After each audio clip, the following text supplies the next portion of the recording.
Shooting on the move, much like position entry and exit, is something that there has to be an important reason for me to do this. If I'm going to expose myself to enemy fire and make the shooting more difficult, I have to have an important reason to do so.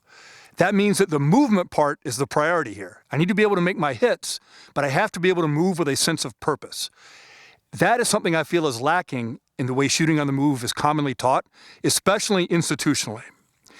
Now, when I came up, the common prescription for shooting on the move was what they call the Groucho Marx walk, right? That very exaggerated heel-toe short step, very exaggerated bend in the knees, taking little bitty steps, okay? The problem with that is I'm not moving with any sort of speed. I'm not making myself a harder target to hit. All I'm doing is making the shooting more difficult with no net gain, no benefit for myself. So I need to be able to move at a fast walk and still deliver effective hits on target. So how do we do that? We do that like we do everything else where shooting is concerned. We do that athletically. I need to move like an athlete. Yes, I need to bend my hips a little bit, bend my knees a little bit. Yes, I want to have a heel-toe walk, but I want to have a normal stride. I don't want any of those things to be exaggerated to the point where they impair my ability to move, okay? The other thing about this is that the old school prescription, the upper body was very rigid, like a tank turret, right? The problem with the rigid upper body is now I'm increasing the bounce as I step. I'm making the shooting more difficult. I'm not helping myself at all. I want to relax every joint in my body and use them in an athletic fashion.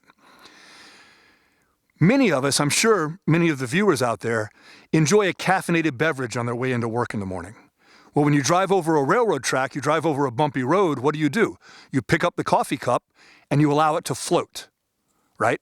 What you're doing there is the suspension system for the car is taking care of the big bumps. What you're doing is you're taking care of all the other bumps by using all of these joints right here. We do the same thing when we're shooting on the move, okay? Let every part of your body work together in a relaxed and athletic fashion to make the shooting piece happen.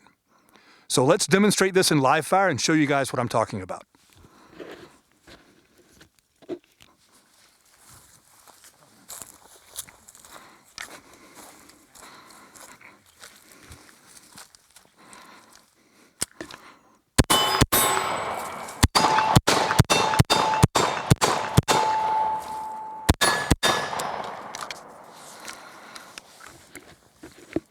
So the idea here is to move at somewhat of a rapid pace.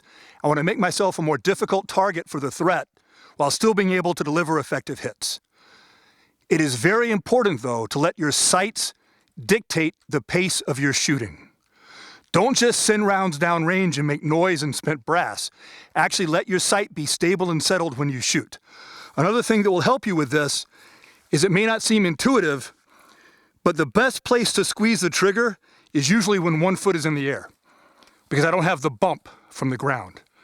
Everybody wants to squeeze the trigger with both feet on the ground, and now they wind up having that shock absorber effect that interferes with the shooting itself. For this drill, I set it up with the targets on the outside of the barricades for a reason. That forces movement. So when you work on this, set the targets up in a way that forces you to move. If you allow yourself to shoot without the outer targets, you'll wind up doing all your shots in the first couple of steps and moving too slowly. Make sure and emphasize the movement. This is an isolation drill, and the piece we are isolating is not the shooting. The piece we are isolating is the ability to move in a stable enough fashion to shoot effectively, while still moving fast enough to give us the tactical benefits of doing so. Work this in your training. Movement is life or death, so make sure you master it.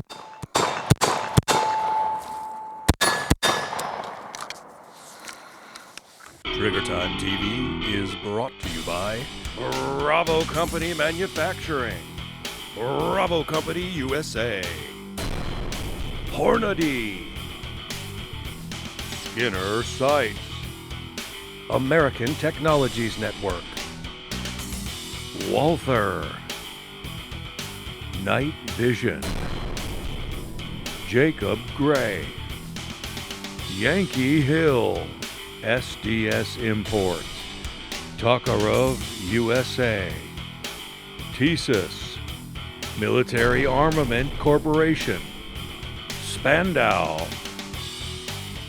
Burris, and Steiner Optics. We would like to dedicate today's show to the men and women of the United States military and law enforcement, the people that stand in the gap and keep our country free. God bless America.